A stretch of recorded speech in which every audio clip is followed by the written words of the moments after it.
Students, आज जो हम टॉपिक करने जा रहे हैं वो है representation of relief features on the topographical map. जैसे कि हम जानते हैं कि टोपोग्राफिकल मैप में हम दोनों चीजें शो करने की कोशिश करते हैं, natural as well as man made feature. Okay, अब नेचुरल फीचर्स को हम दो कैटेगरी में डिवाइड कर लेते हैं। First is landform and other thing is whatever is on that landform। Okay, वो नेचुरल भी हो सकता है, मैन मेड भी हो सकता है, बट सिंस मैं नेचुरल ही कह रहा हूं तो इसको हम सिंप्लीफाई करते हैं कि generally landforms are of three types, that is plain, plateau और माउंटेन।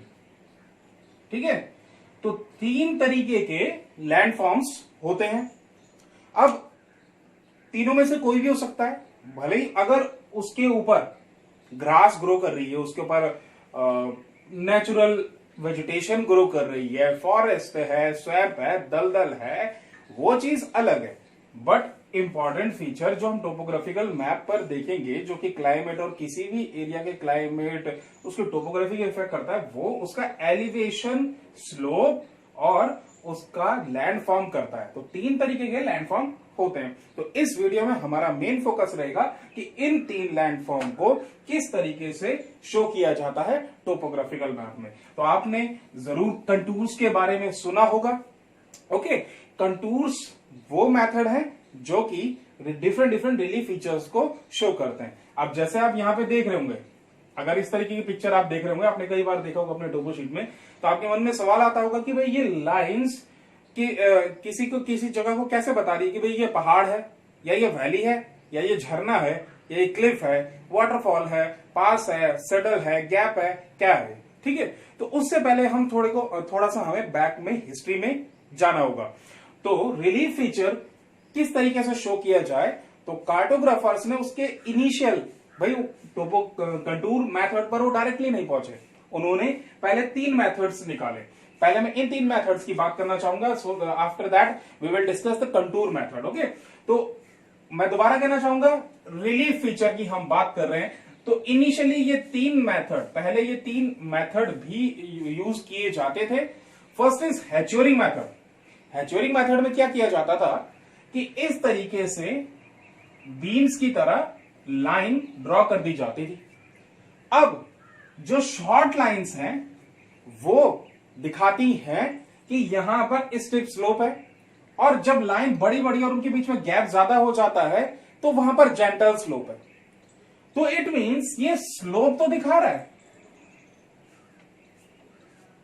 लेकिन स्लोप की डायरेक्शन नहीं दिखा रहा, प्लस किसी जगह की हाइट नहीं बता पाता करेक्ट तरीके से।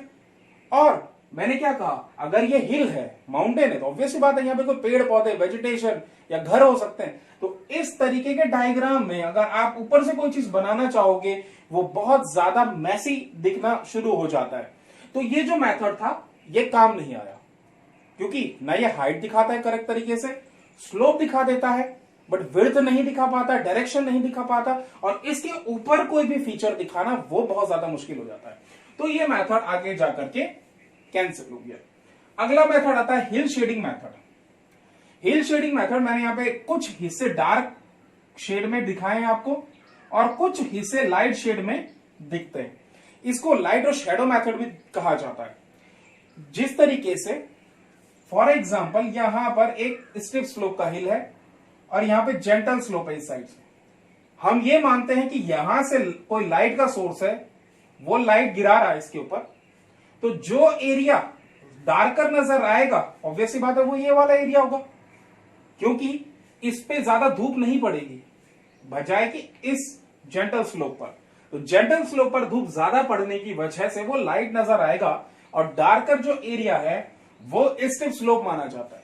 दोबारा से ये वाला मेथड भी केवल स्लोप को दिखाता था, हाइट को नहीं बता पाता था। क्लियर। अगला मेथड था फॉर्म लाइन। फॉर्म लाइन आज भी इस्तेमाल होता है। फॉर्म लाइन मैं नहीं कहूंगा कि it was optional to contour lines. Okay, form line इस तरीके के ब्रोकन कंटूर्स हैं जो कि उन एरिया पे दिखाए जाते हैं जो कि अनसर्वेड होते हैं, जहां पे सर्वे प्रॉपर तरीके से कंडक्ट नहीं किया गया और हम किसी जगह की अप्रोक्स हाइट जानना चाहते हैं। तो आई होप आपको डिफरेंस समझ में आएगा इन सब मेथड में। यहां पे हम लाइट की हेल्प से बताने की कोशिश कर रहे हैं कि अगर शेडो डार्क आएगी तो वो स्टेप स्लोप होगा और शेडो लाइट आएगी तो वो जेंटल स्लोप होगा। यहां पर हम लाइन की क्लोजनेस से बता रहे हैं, अगर जो छोटी छोटी लाइन अंदर को हैं, छोटे छोटे डॉट्स अंदर को हैं, वो क्लोज हैं तो स्टेप स्लोप है, और यहां पे अगर वाइड हो गए तो वो जेंटल स्लोप है।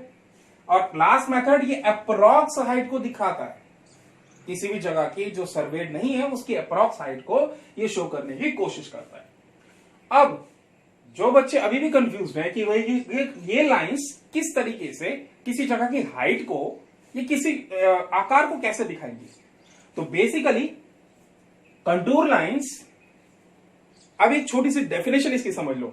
Contour lines is a graphical representation of a landscape on a earth.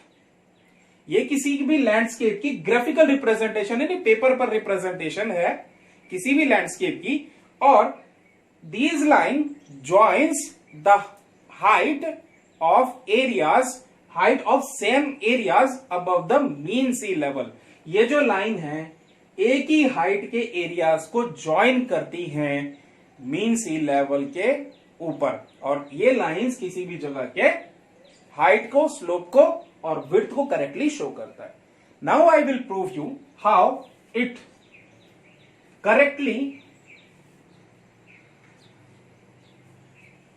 shows slope of any area, height of any area and width of any area। ठीक है, फर्स्ट पिक्चर पे देखिए, कोई भी पहाड़ इस तरीके का होगा, इस तरीके के पहाड़ को हम कहेंगे कोनिकल टाइप ऑफ हिल, क्योंकि इसके स्लोप जो है दोनों साइड परफेक्ट है। क्लियर? तो क्या कहा था हमने कि कंटूर लाइंस वो लाइंस हैं जो कि धरती से ऊपर किसी भी लैंडस्केप की एक हाइट के एरिया को ज्वाइन करता है। तो हमने इस पहाड़ के ऊपर बराबर बराबर लाइन बना दी, जैसे कि आप यहां पे देख पा रहे हैं, बराबर बराबर हमने इस पे लाइन बना दी, यानी कंटूर इसके ऊपर बना दी। अब इसकी ग्राफिकल रिप्रेजेंटेशन किस तरीके से होगी आप नीचे देख सकते हैं। ये हाईएस्ट पॉइंट था, this is it's highest point. Okay, और बाकी ये वाली लाइन से हमने इसे यहां पे कनेक्ट कर दिया, इस वाली लाइन को हमने इससे कनेक्ट कर दिया, इस वाली लाइन से हमने इससे कनेक्ट कर दिया। तो जब ये फाइनल शेप जो आया, अब आपको दिख रहा होगा कि दोनों तरफ जो कंटूर के बीच में गैप है वो यूनिफॉर्म है। तो समझने की बात यह है कि जब भी कंटूर्स के बीच में gap means spacing between contours, contour line के थ्रू आपको अगर स्लोप पता करना है तो आपको जांचना होगा space between contour. If both the side contours are uniform, अगर दोनों तरफ, जैसे क्योंकि ये कोनिकल हिल है, दोनों तरफ कंटूर लाइन अगर यूनिफॉर्म है, एक बराबर है, तो हम ये कह सकते हैं कि भाई ये कोनिकल हिल है। ओके, बट दूसरी साइड अगर हम देखेंगे इस तरफ को, इसमें वन साइड क्या है, जेंटल है, इस तरफ जेंटल स्लोप है, इस तरफ स्टेप स्लोप है। कंटूर लाइन आप देखेंगे इस साइड से क्लोज है, क्योंकि जब हमने एक हाइट के एरियाज को कनेक्ट करा और नीचे जब उन लाइन को कनेक्ट करा तो देखिए क्या हुआ। आप देख सकते हैं यहां पे कि जो ये वाला साइड है ये ज्यादा बड़ा डिस्टेंस कवर कर रहा है इस एलिवेशन तक पहुंचने के लिए, और ये वाला साइड जो है बेहद कम डिस्टेंस कवर कर रहा है इस एलिवेशन तक पहुंचने के लिए। तो यहां पर आप देखेंगे कि कंटूर के बीच में जब गैप ज्यादा है तो वो बताता है कि कंटूर इस साइड जेंटल है। ओके, जेंटल स्लोप है, और जहां कंटूर क्लोज है वहां पे दिखाता है कि यहां पे स्टेप स्लोप है। ये तो था एग्जांपल कुछ हिल्स का। अब यहां पर हम वैली को देखते हैं। ये मैंने यू शेप वैली बनाई है और हम इसी तरीके से इसको कनेक्ट करेंगे। अब स्लोप आई होप आपको समझ में आ गया होगा कि जब कंटूर्स क्लोज होंगे तो स्टीप स्लोप होगा, और जब कंटूर दूर होंगे तो वो जेंटल स्लोप होगा।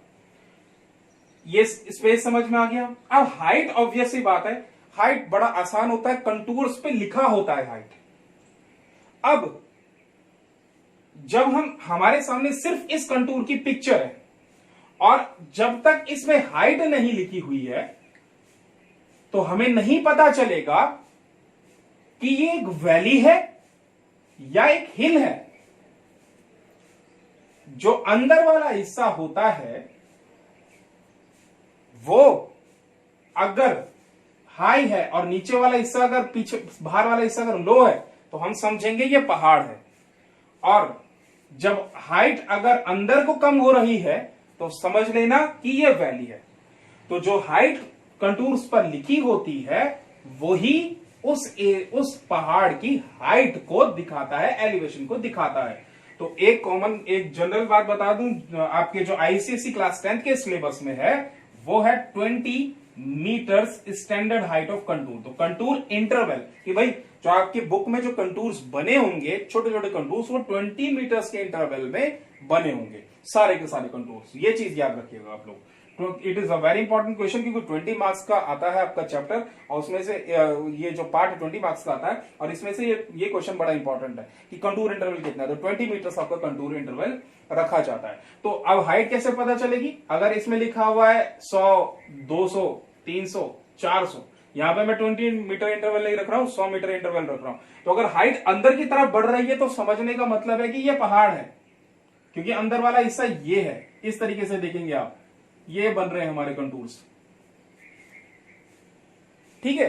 तो और अगर हाइट अंदर को घट रही है, यानी पहले ये 100 था, फिर 200, 300, फिर 400, तो देख सकते हैं 400, 300, 200 और 100।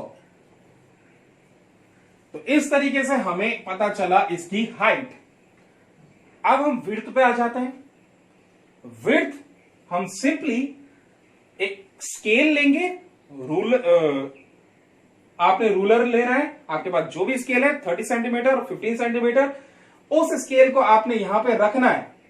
फॉर एग्जाम्पल अगर लेंथ आती है 10 सेंटीमीटर्स, ओके।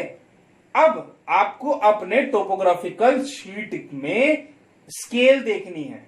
तो टोपोग्राफिकल शीट में जो आपके पास स्केल है वो है 2 centimetre is equal to 1 kilometre.